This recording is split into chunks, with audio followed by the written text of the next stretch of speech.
السلام علیکم. امید دی چې ټول لونه به ښه او ښه په مزو کې به یې ملګرو. په دې سیټ کې چې تاسو دا کومه ویډیو ښکاري دا مسجد حرم دی او دا مخامخ چې کومې کړکیانې تاسو ته ښکاري دا هغه دوه کړکیانې دي چې هغه کافرې ښځې به زموږ په نبي علیه السلام باندې ګند راغورځولو. یو ورځ یې پرې راغورځولو، دویمه ورځ یې پرې راغورځولو، درېیمه ورځ یې پرې راغورځولو، په څلورمه ورځ یې پرې رونه غورځولو.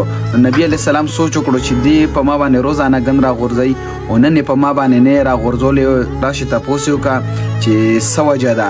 نو دا چې ورغو تپوس له نو هغه کافرې ښځې نبي علیه السلام یې اخلاق وکتل چې دا وګوره ما په دې باندې ګند غورځولو او د هغې باوجود هم ماله راغه تپوس له زما د بیمارۍ تپوس یې وکړو. نو هغې ښځې په نبي علیه السلام د اخلاقو د وجې نو هغې کلمه مو وویله او ایمان یې مروړو. نو نن سبا مونږ داسې توبه استغفار داسې کارونه کوو که مونږ سره سیټ کې هم چېرته ګند لړه شي نو مونږ له پرې غوسه راشي، مونږ به پرې نه ګنده شوي یو نه به پرې نور څه چې ګنده پرې شو بیا خو لا بیله خبره پرې ګنده به هم نه وو خو بیا زموږ زړه کې او بغض و کینې چې ولې زموږ سیټ کې وغورځېدلو. او زموږ نبي علیه السلام وګورئ د اخلاقو نه به خلک متاثره شو او ایمان به یې پرې راوړلو. بیا تاسو دا مخامخ کدی شي په دې کې زموږ مبارک نبی علیه السلام پیدا شوی دی او اوس د دې هغه نه یې کتابخانه جوړه کړي، کتابونه پکې خرڅېږي.